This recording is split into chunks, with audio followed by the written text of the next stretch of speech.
अरस्तू की नागरिकता।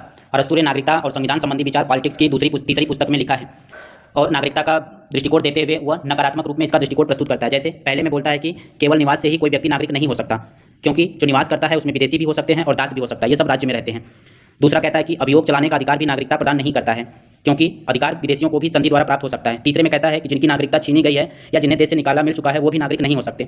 चौथा कहता है कि किसी राज्य के क्षेत्र में जन्म लेने या किसी नागरिक की संतान होने से भी कोई नागरिक नहीं बन सकता, क्योंकि यह लक्षण पुराने राज्यों के विषय में तो लागू हो सकता है किंतु नए राज्यों के आरंभिक नागरिकों पर लागू नहीं हो सकता है। तो इस तरह से नागरिकता के बारे में इसने नकारात्मक दृष्टिकोण का विचार प्रस्तुत किया है। यानी अरस्तू के अनुसार नागरिकता का निर्धारण जन्म, निवास स्थान या कानूनी अधिकारों से नहीं हो सकता है। अरस्तू के अनुसार वह व्यक्ति नागरिक है जो अस्थायी रूप से न्याय के प्रशासन तथा राजकीय पदों को ग्रहण करने की प्रक्रिया में भाग लेता है।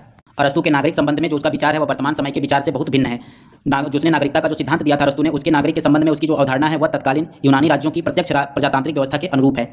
एथेंस में शासन संबंधी मामलों पर विचार करने के लिए एलेक्सिया नामक सभा होती थी और न्याय कार्य करने के लिए हेलिया नामक सभा होती थी। ये महत्वपूर्ण इंपॉर्टेंट क्वेश्चन है, पूछ सकता है कि एथेंस के में शासन संबंधी मामलों के विचार के लिए कौन सी संस्था थी, तो एलेक्सिया नामक संस्था होती थी और न्याय के कार्यों के लिए हेलिया नामक सभा होती थी, जिसमें 30 वर्ष से या उससे अधिक आयु वाले नागरिक भाग लेते थे। नागरिकता के आवश्यक गुण।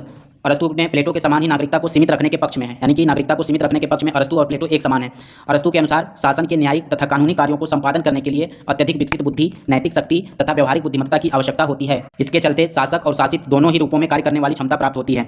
अरस्तु कहता है कि जब व्यक्ति द्वारा ये गुण केवल उसी स्थिति में प्राप्त किए जा सकते हैं जब उसके पास क्या होता है, अवकाश होता है। तो इसमें जो अरस्तु के द्वारा अवकाश की बात की गई है वह अवकाश छुट्टी से संबंधित नहीं है, वह अवकाश किससे संबंधित है, तो उन कार्यों को रोकने से संबंधित है जो अपने आप में साध्य है, साधन नहीं है। जैसे खानों में काम करना, मकान बनाना या व्यवसाय करना, यह सब जीविकोपार्जन के साधन है, साध्य नहीं है। जबकि विज्ञान, चित्रकला और राजनीति आदि कार्य जो ये सब है ये साध्य हैं।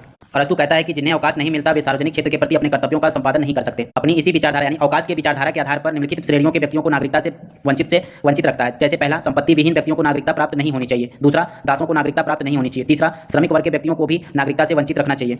संपत्ति प्राप्त करने के अप्राकृतिक उपायों जैसे सुदखोरी व्यक्तियों को भी नागरिकता प्राप्त नहीं होनी चाहिए। स्त्रियों तथा बच्चों को नागरिकता प्राप्त नहीं होनी चाहिए क्योंकि उनमें बौद्धिक क्षमता हीनता स्तर की होती है। सभी वृद्ध व्यक्तियों को भी नागरिकता प्राप्त नहीं होनी चाहिए क्योंकि उन्हें शारीरिक क्षमता हीनता स्तर होती है। अरस्तु के नागरिकता सिद्धांत की आलोचना।